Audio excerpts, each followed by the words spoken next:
Innal hamdalillah nahmaduhu wa nasta'inuhu wa nastaghfiruh wa na'udzu billahi min syururi anfusina wa sayyiati a'malina. Man yahdihillahu fala mudhillalah wa man yudlil fala hadiyalah. Asyhadu an la ilaha illallah wahdahu la syarikalah wa asyhadu anna Muhammadan abduhu wa rasuluh. Ya ayyuhalladzina amanu taqullaha haqqa tuqatih wa la tamutunna illa wa antum muslimun. Fa inna asdaqal haditsi kitabullah wa khairal hadyi hadyu Muhammad sallallahu alaihi wasallam. Wa syarrul umuri muhdatsatuha wa kullu muhdatsatin bid'ah wa kullu bid'atin dhalalah wa kullu dhalalatin finnar. Sahabat TV At-Tasdiq yang dirahmati oleh Allah Subhanahu wa taala. Assalamualaikum warahmatullahi wabarakatuh. Pada kesempatan pertama ini insyaallah mulai dari sekarang dan ke depannya kita akan mencoba untuk membahas satu kitab yang sangat fenomenal ya, yang ditulis oleh Al-Imam Ibnu Qayyim Al-Jauziyah. Kitab ini diberi judul dengan Ad-Da'u wad-Dawa, yang artinya penyakit dan obatnya. Cuma yang akan kita bahas sekarang ini tidak langsung diambil dari kitab beliau. Karena kitab yang beliau tulis itu terlalu tebal, maka kita pilih tahdzibnya. Tahdzibu Ad-Da'i wad-Dawa. Yang dimaksud dengan tahdzib di sini adalah intisari dari kitab Ad-Da'u wad-Dawa ini. Di mana kitab ini menjelaskan kepada kita secara global bahwa setiap penyakit apapun itu, baik penyakit rohani maupun penyakit jasmani, itu pasti sudah ada obatnya. Karena Allah Subhanahu wa taala tidak mungkin menurunkan satu penyakit tetapi tidak menyediakan obatnya. Dan ini berlaku untuk penyakit apapun. Nah, ini sangat penting untuk kita kaji supaya kita tidak berputus asa di dalam menjalani kehidupan ini ketika kita ditimpa ujian oleh Allah Subhanahu wa taala berupa penyakit. Apakah itu penyakit rohani atau penyakit jasmani. Baik, kita masuk pada pembahasan yang pertama, di mana dalam pembahasan ini merupakan muqaddimah ya.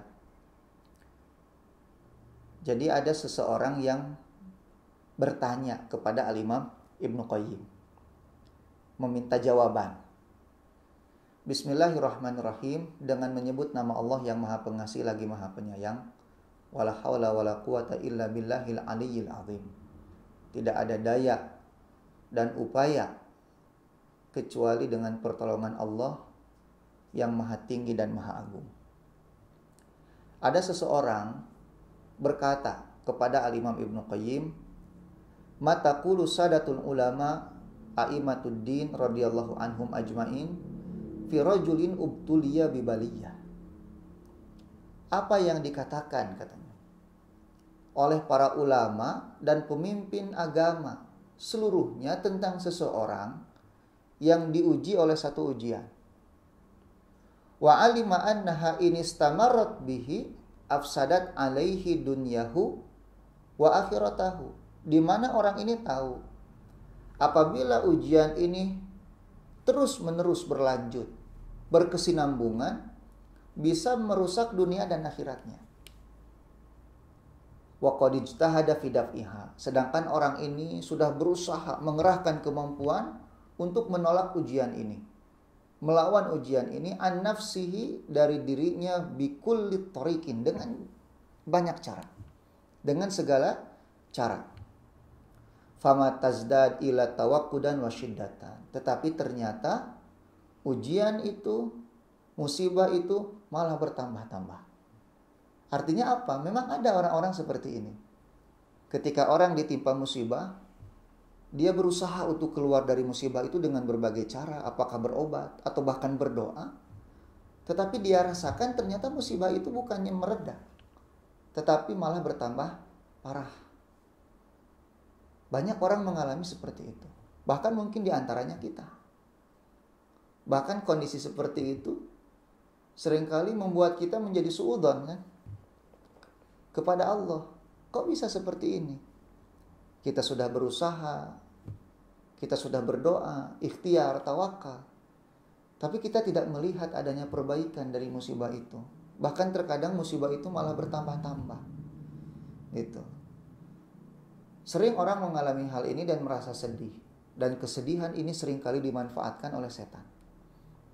Di mana ketika kita mengalami kesedihan yang begitu mendalam karena satu musibah, setan sering bermain di sana.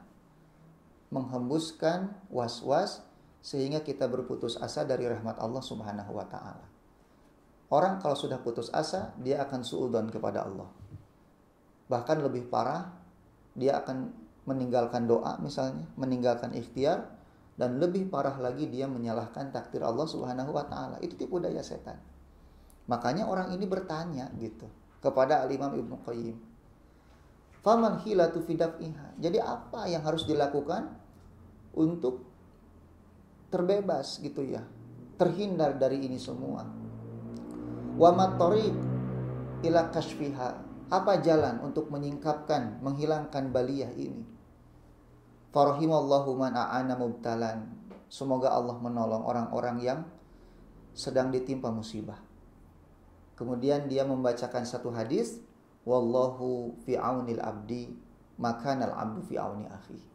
Allah senantiasa membantu saudaranya selama saudaranya itu mau membantu ikhwannya gitu. Allah senantiasa membantu hambanya selama hamba itu mau membantu saudaranya. Aftuna ma'jurin, tolong berikan kami fatwa. Semoga Allah memberimu pahala. Fa'ajaba Syekh Al-Imam Al-Alim Syekhul Islam Muftil Firaq Syamsuddin Abu Abdullah Muhammad ibn Abi Bakar ibn Ayyub Imamul Madrasah Al-Jauziyah bi Dimashq Al-Mahrusati radhiyallahu an. Al-Imam Ibnu Qayyim menjawab, Alhamdulillah, segala puji bagi Allah. Sabata fi Sahihil Bukhari. Beliau kemudian menjawab dengan mengemukakan sebuah hadis Nabi Shallallahu Alaihi Wasallam. Begitulah para ulama. Tidak pernah memberikan jawaban tentang satu hal di dalam urusan agama kecuali mereka selalu memiliki dalil dan hujah. Ya, karena mereka pewaris Nabi. Dan yang diwarisi oleh mereka dari Nabi itu adalah ilmu. Dan ilmu itu ada di dalam Al-Quran dan Sunnah. Maka Al-Imam Ibnu Qayyim mengatakan sabata fi Sahihil Bukhari. Telah sahih, sabit di dalam Sahih Al-Bukhari min hadisi Abi Hurairah radhiyallahu an, dari hadis Abu Hurairah radhiyallahu an, anin Nabi sallallahu alaihi wasallam, dari Nabi sallallahu alaihi wasallam, annahu qala, bahwa beliau bersabda, ma anzalallahu da'an, tidaklah Allah menurunkan satu penyakit illa anzalalahu syifaan, kecuali Allah menurunkan obatnya. Maka kalau ada orang, siapapun itu, terlepas apa dia dokter atau bukan, kalau dia mengatakan penyakit ini tidak ada obatnya, antum jangan langsung percaya. Karena ucapan itu bertentangan dengan hadis Nabi. Ada orang mengatakan diabetes itu tidak ada obatnya. Oh tidak, ada obatnya. Dan faktanya banyak orang yang sembuh dari diabetes. Itu banyak faktanya. Sembuh total. Gitu. Maka hadis ini meruntuhkan klaim sebagian orang yang berpendapat bahwa ada penyakit yang tidak ada obatnya. Hanya memang Nabi pernah berkata, nanti kata Nabi suatu saat kalau zina sudah merebak, zina sudah dianggap biasa-biasa saja, dinormalisasi, barulah ketika itu Allah akan menurunkan penyakit yang tidak ada obatnya. Tapi apakah itu penyakit itu apa? Wallahu alam, kita belum tahu. Cuma selama ini semua penyakit kita yakini pasti ada obatnya. Terlepas kita tahu atau tidak obatnya apa. Yang kita tahu bahwa penyakit yang tidak ada obatnya itu adalah penuaan. Ya, tua, al-haram tidak ada obatnya. Yang kedua al-maut, kematian, tidak ada obatnya. Maka selain itu penyakit itu bisa diobati. Karena ini hadis bersifat umum. Ma anzalallahu da'an. Tidaklah Allah menurunkan satu penyakit atau penyakit apapun. Nakirah fi siyaqin nafi dalam usul fikih menunjukkan apa? Umum.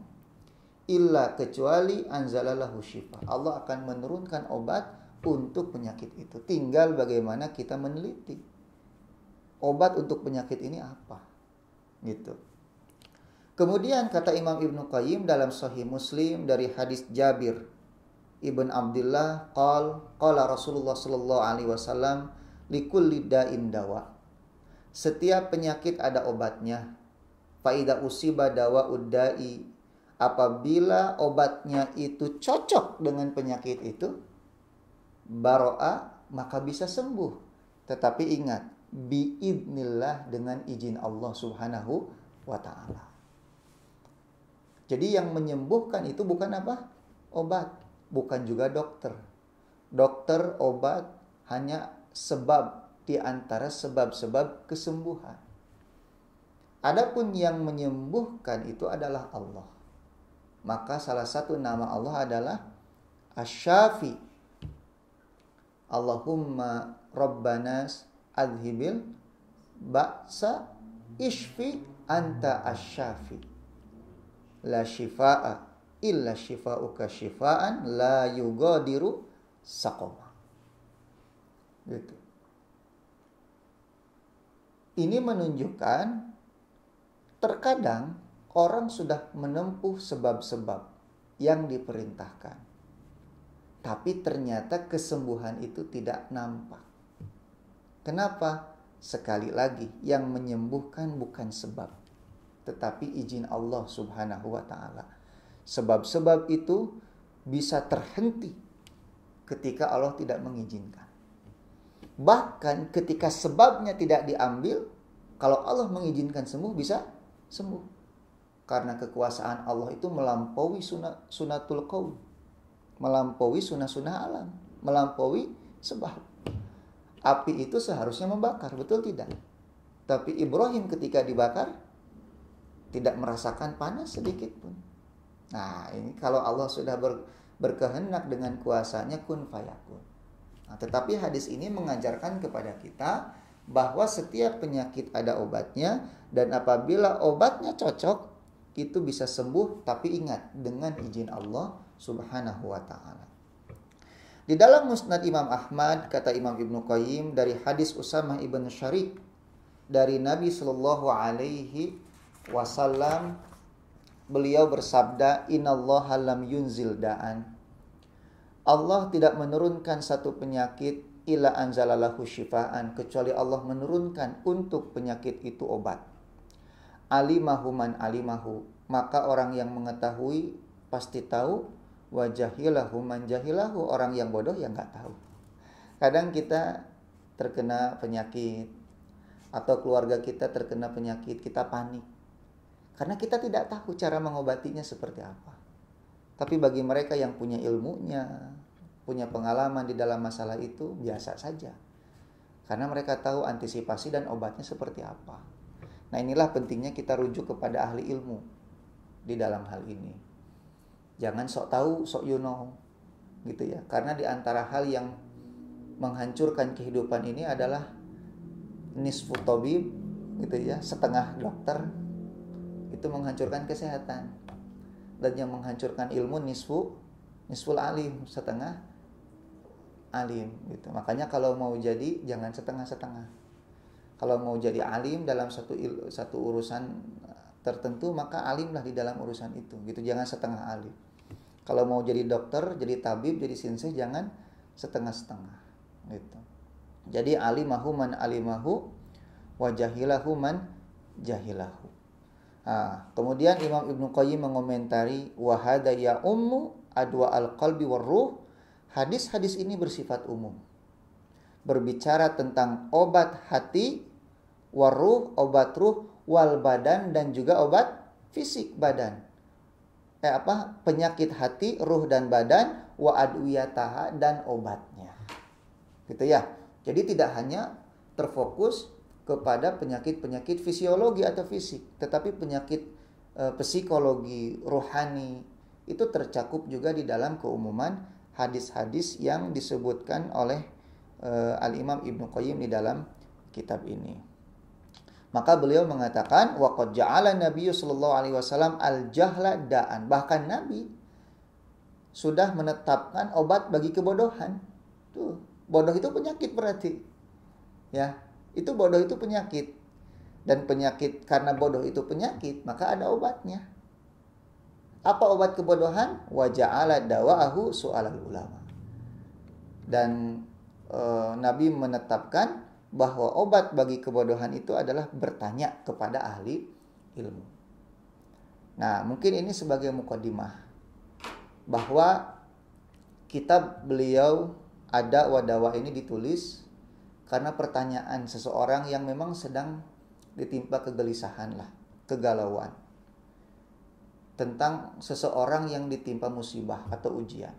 Kita tidak tahu siapa yang bertanya itu, apakah yang bertanya itu adalah dia yang terkena musibah itu atau orang lain yang melihat ada orang lain ditimpa musibah seperti itu. Dia menulis surat bertanya kepada Imam Ibnu Qayyim bahwa kondisinya semakin parah, apakah ada obatnya atau tidak. Maka Al-Imam Ibnu Qayyim dengan tegas dan percaya diri, penuh keyakinan kepada Allah bahwa setiap penyakit pasti ada obatnya. Supaya kita tidak berputus asa dari rahmat Allah Subhanahu wa taala, karena tidak ada yang berputus asa dari rahmat Allah kecuali orang-orang yang kafir. Mudah-mudahan dengan muqaddimah ini kita bisa mengambil kesimpulan awal tentang keseluruhan isi kitab, bahwa kitab ini sangat penting karena tidak ada seorang pun di antara kita kecuali dia ditimpa penyakit, apakah penyakit rohani atau penyakit jasadiah. Mudah-mudahan dengan membahas kitab ini kita bisa menemukan solusi dari setiap penyakit, musibah atau ujian yang menimpa kita. Wallahu a'lam bishawab. Subhanakallahumma wa bihamdika asyhadu an la ilaha illa anta astaghfiruka wa atubu ilaik. Assalamualaikum warahmatullahi wabarakatuh.